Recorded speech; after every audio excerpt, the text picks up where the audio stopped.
Hello and welcome दोस्तों।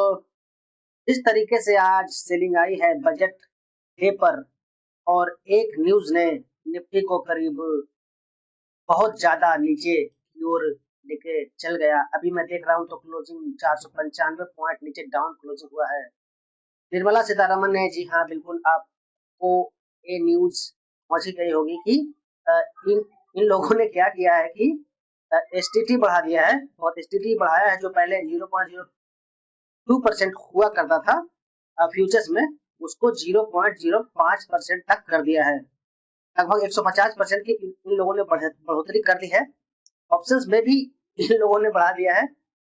यहाँ पे वो पहले 0.10 से बढ़ा करके 0.15% कर दिया है। पता नहीं गवर्नमेंट को क्या हो गया है कि जो इन्वेस्टर्स हैं, हम जैसे लोग जो ट्रेडिंग करते हैं, उनको मार्केट में ऑप्शंस और फ्यूचर्स में ट्रेड करने नहीं देना है। इसका असर क्या होगा, इन सब सारी चीजों पे हम बात करेंगे। एफआईआई क्या मार्केट में क्या एफआईआई चले जाएंगे यहाँ से या कुछ और?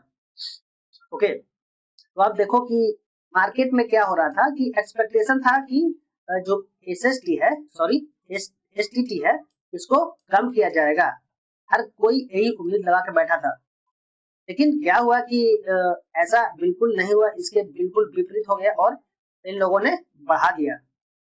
ओके, और बढ़ाने के साथ में क्या हुआ कि मार्केट में एक हैवी सेलिंग आई है। और भी फैक्टर्स होंगे, बट ये वाला जो फैक्टर है ज्यादा ट्रिगर किया मार्केट को गिराने में। तो इससे होगा क्या? सबसे पहले इससे जो जो भी इन्वेस्टर्स हैं, पहले क्या होता था कि इन लोगों ने गेम्स को बंद कर दिया, ड्रीम इलेवन, ये सारी चीजें। उसके बाद में इन लोगों ने मार्केट में जो अभी एसटीटी है उसको बढ़ा दिया। तो छोटे ट्रेडर जिनके पास 30,000, 25,000, 30,000 रुपए हैं, वो लोग कहाँ जाएंगे? वो लोग सीधा क्रिप्टो में जाएंगे, फॉरेक्स में जाएंगे। ओके, तो पता नहीं ये लोग को ऐसा कौन दिमाग देता है कि सेबी ने इस पे बोला है कि अ, मतलब कि ये बोला गया है इसके पीछे कि जो ट्रेडर हैं, वो ज्यादातर ट्रेडर ट्रेडर जो हैं इंडिया में, वो क्या करते हैं कि लॉस ही करते हैं 90%। तो इस वजह से ये बहाना दिया गया है ताकि अ, बहाने के पीछे ये चीजें ये लोग कर सकते हैं। ओके, अगर आज मैं देखूं तो कितना सेलिंग हुआ है ऊपर से, करीब 3.32% की सेलिंग ऊपर से आई है, जो कि काफी ज्यादा हैवी है। ओके, तो इस वीडियो में हम देखेंगे कि आगे क्या लेवल्स रहने वाला है निफ्टी में, कल किस तरीके से मार्केट मूवमेंट देगा। तो इन सब सारी चीजों पे हम बात करेंगे। इससे पहले कि आप वीडियो को लाइक और चैनल को सब्सक्राइब कर दीजिए। ओके, तो सबसे पहले मैं यहाँ पे देखता हूँ कि इसका इम्पैक्ट क्या क्या होगा। ओके, तो एफआईआई के लिए एसएसटी हाइक एक नेगेटिव डेवलपमेंट है। फॉरेन इन्वेस्टर्स खास करके जो डेरिवेटिव सेगमेंट में हाई वॉल्यूम और शॉर्ट टर्म स्ट्रेटजी इस्तेमाल करते हैं, एसएसटी बढ़ने से उसकी पोस्ट उनकी जो पोस्ट टैक्स रिटर्न सीधे कम होगी, जिससे India short term foreign flow के लिए लेस अट्रैक्टिव बन सकता है। ओके, और इम्पैक्ट हो सकता है कि उदाहरण के तौर पे ऐसे समझ सकते हैं आप कि अगर मान लो कि कोई हेज फंड है, ओके, जिसके पास 300 करोड़ रुपए के पोर्टफोलियो है और हर रोज 50 बार वो क्या करता है कि पोजीशन को चेंज करता है, तो उसकी मंथली एसएसटी कॉस्ट पहले से करीब 30 उसकी जो मंथली कॉस्ट है पहले करीब 30 लाख रुपया हुआ करती थी। अब यह जो है बढ़कर के 75 लाख रुपया हो जाएगी। यानी हर महीने वो 44 45 लाख का एक्स्ट्रा फ्रिक्शन कॉस्ट देगा। ओके, इस बढ़ी हुई कॉस्ट के कारण जो होगा कि इंडिया इंडिया एक्सपोजर वो कम कर सकते हैं। इन्वेस्टर से हाई फीस चार्ज कर सकते हैं वो लोग। ओके, कुछ मार्केट कुछ मार्केट मेकर्स और जो हाई फ्रीक्वेंसी ट्रेडर है, प्लेयर है, मार्केट से एग्जिट भी कर सकते हैं शॉर्ट टर्म के लिए। लिक्विडिटी का भी असर होगा क्योंकि छोटे प्लेयर के यहाँ से अब तो ज्यादा उनको देना पड़ेगा को देना पड़ेगा ज्यादा एसटीटी, तो वो लोग तो ट्रेड करना बंद ही कर देंगे। ओके, एफआईआईज इसे एक फ्रिक्शन कॉस्ट के रूप में देखेंगे जो लिक्विडिटी को हंट करती है। डेरिवेटिव एक्टिविटी घटने से बिड एक्स बिड और एस का बिड और एस का जो स्प्रेड है वो बढ़ सकता है। ओके, और ओवरऑल मार्केट इफिशिएंसी पर असर पड़ सकता है। तो ये सब सारी चीजें होने लगती है। हालांकि जो जो एफआईआईज लॉन्ग टर्म में फंडामेंटल और कैश मार्केट पर फोकस करते हैं, उनके लिए यह बदलाव लिमिटेड इम्पैक्ट करेगा। तो देखते हैं कि अब हमारा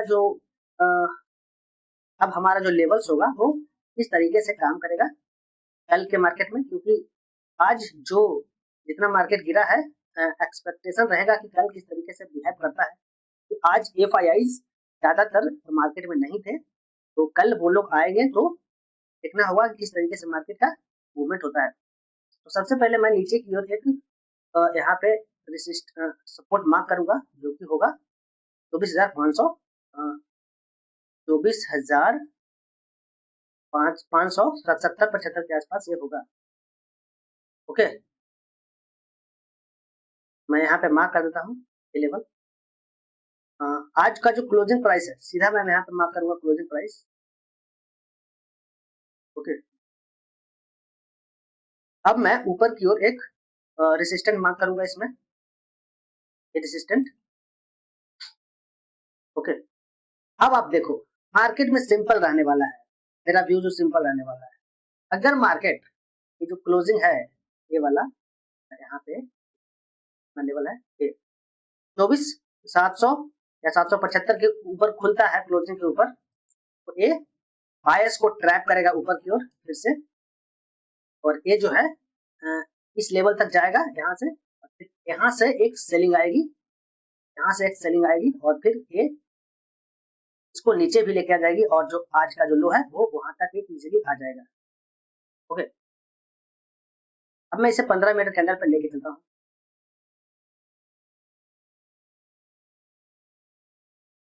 तो सिंपल है, अगर ये क्या करता है कि क्लोजिंग के ऊपर खुलता है, इस एरिया के ऊपर खुलता है, तो ऑफकोर्स ये कोशिश करेगा इस एरिया तक आने के लिए, क्योंकि यहाँ पे ऊपर में रेसिस्टेंट का सामना करना पड़ेगा।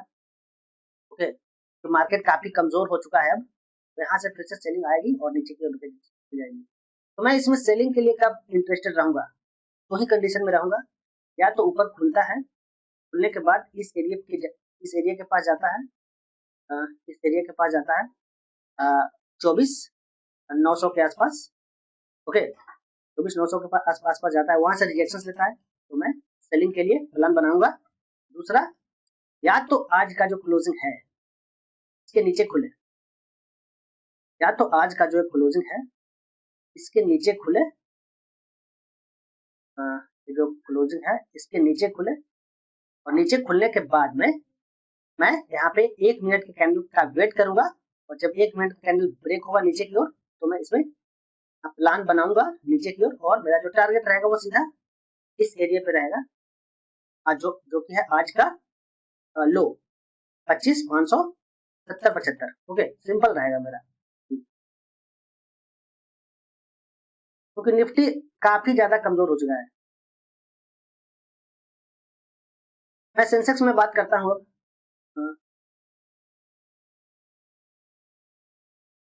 सेंसेक्स में भी मेरा व्यू रहेगा सेम उसी तरीके से जो निफ्टी में था, नीचे की ओर यहाँ पे मार्क करूंगा, और ऊपर एक रेसिस्टेंट मार्क करूंगा इस एरिया पे, क्योंकि आज देखा जाए तो इसी एरिया से रिएक्शन किया है, बट अगर ज्यादा बाइंग आती है इसमें, अगर मार्केट खुलने के बाद में कोशिश करता है ऊपर जाने के लिए, ऊपर एक ट्रैप होगा, ऊपर एक ट्रैप होगा, और ऊपर यहाँ तक भी जाने की कोशिश करता है, तो यहाँ सेलिंग आ जाएगा। अगर नीचे खुलता है मार्केट अगर नीचे खुल जाता है इसके, तो मैं नीचे की ओर ही रहूंगा। मुझे नहीं लगता है कि इतना मार्केट गिरने के बाद में डायरेक्ट नीचे सेलिंग आ जाएगा।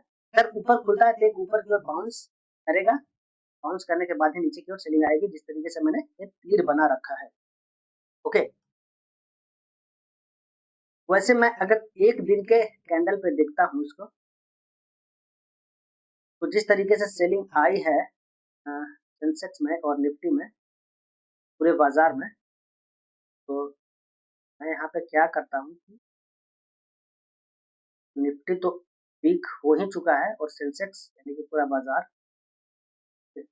अगर मैं नीचे की ओर सपोर्ट ढूंढने की कोशिश करता हूँ, मुझे इस एरिया पे सपोर्ट दिख रहा है जो ऑलरेडी ये टच कर चुका है। ये एरिया काफी क्रूशियल होगा सेंसेक्स के लिए, क्योंकि सेंसेक्स का चार्ट लगा हुआ है। अगर ये एरिया ब्रेक करता है तो निफ्टी के सेंसेक्स के लिए काफी दिक्कत हो सकती है। कि अगर आप देखोगे तो यहाँ से इस तरीके से, तो यहाँ से बाउंस होना चाहिए। अगर ये ब्रेक करता है तो सेंसेक्स के लिए नीचे एक छोटा सा सपोर्ट दिख रहा है। उसके अलावा नीचे मैं यहाँ पे मार्क करूंगा ये सपोर्ट 76,000, उसके ऊपर भी सपोर्ट है, ऑफकोर्स है, उसके ऊपर भी सपोर्ट है। तो अगर निफ्टी, अगर सेंसेक्स कमजोर ही रहता है ना, तो आराम से 76,000 पे वो चला जाएगा। ओके, तो ये एरिया 78,500 500 600 के आसपास ये सपोर्ट होने वाला है। और अगर ये भी टूटता है तो नीचे की ओर जा सकता है सेंसेक्स। ये आप ध्यान में रख के चलो। तो मिलते हैं कल। प्लीज वीडियो को लाइक और चैनल को सब्सक्राइब कर दीजिएगा।